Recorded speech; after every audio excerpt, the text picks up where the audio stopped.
कार्तिक मास में भगवान विष्णु और उनके अवतारों की कथा कहना और सुनना बहुत ही पुण्य फलदायी है।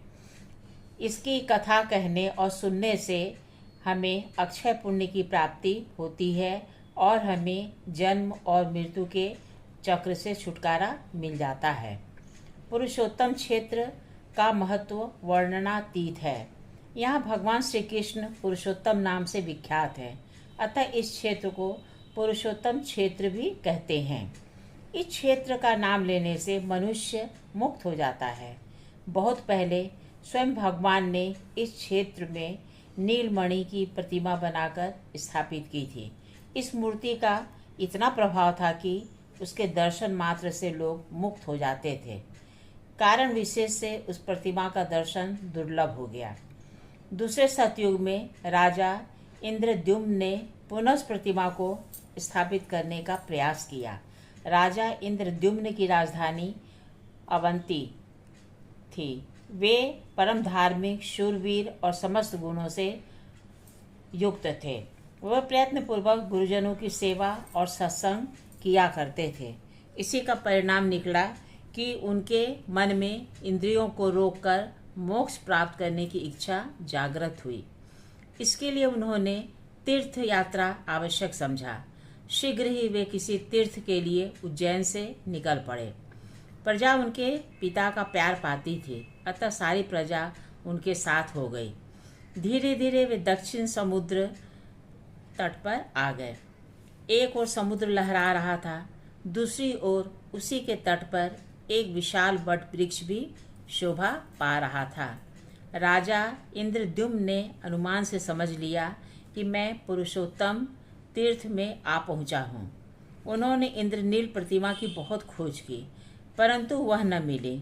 इससे उनके मन में आया कि यह क्षेत्र भगवान की प्रतिमा के बिना शून्य है, अतः मैं तपस्या के द्वारा भगवान को प्रसन्न कर उनका दर्शन प्राप्त करूं और उनकी आज्ञा से मूर्ति भी स्थापित करूं। ऐसा सोचकर उन्होंने चारों दिशाओं के राजाओं को आमंत्रित किया। उस राज्य सभा में सर्वसम्मति से यह प्रस्ताव पारित हुआ कि राजा इंद्रद्युम्न एक साथ दो कार्य करें। एक ओर ये अश्वमेघ यज्ञ का अनुष्ठान करें और दूसरी ओर भगवान के मंदिर का निर्माण भी प्रारंभ करें। राजा इंद्रद्युम्न की तत्परता से समय पर दोनों कार्य संपन्न हो गए। मंदिर बहुत ही आकर्षक बना था, किंतु यह तय नहीं हो पाता था कि पत्थर, मिट्टी, लकड़ी में से किसके द्वारा भगवान जगन्नाथ की प्रतिमा बनाई जाए। इस समस्या के समाधान के लिए राजा ने पुनः भगवान की शरण ली। भक्त वत्सल भगवान ने स्वप्न में राजा से कहा, राजन, तुम्हारे यज्ञ और भक्ति से मैं बहुत प्रसन्न हूँ। अब तुम चिंता छोड़ दो। इस तीर्थ में जो विश्व प्रसिद्ध प्रतिमा है, उसकी प्राप्ति का उपाय बता रहा हूँ। कल सूर्योदय होने पर तुम प्रतिमा लाने के लिए अकेले ही समुद्र तट पर जाना। वहाँ एक विशाल वृक्ष दिख पड़ेगा, जिसका कुछ भाग जल में और कुछ भाग स्थल पर है। कुल्हाड़ी से उसे काटने पर वहाँ एक अद्भुत घटना घटेगी और उसी से प्रतिमा का निर्माण होगा। राजा इंद्रद्युम्न स्वप्न के आदेश से अकेले ही समुद्र तट पर गए। वहाँ लहलहाता हुआ वह वृक्ष दिख पड़ा। उन्होंने स्वप्नादेश के अनुसार उसे काट गिराया। इसी समय भगवान विष्णु और विश्वकर्मा ब्राह्मण के वेश में वहाँ आ पहुँचे।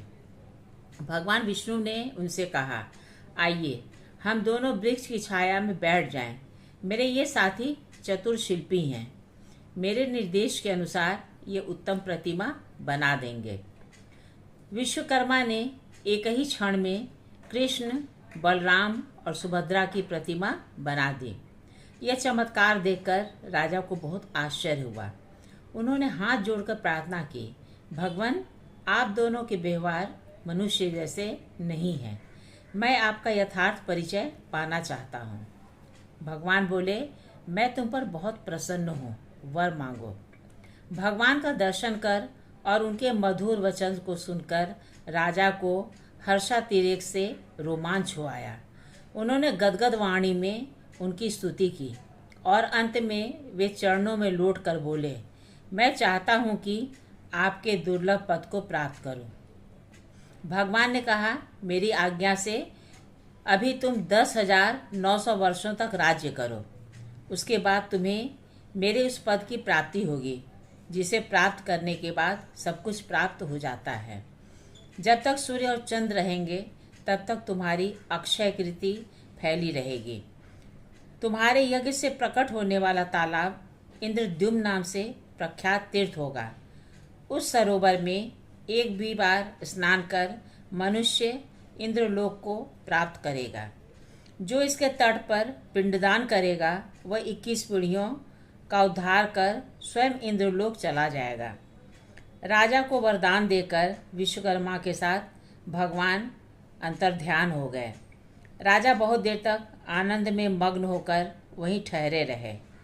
सचेत होने पर वे विमनाकार रथों में तीनों मूर्तियों को बैठाकर गाजे बाजे के साथ ले आए और शुभ मुहूर्त में उन्होंने उनकी प्राण प्रतिष्ठा करवाई।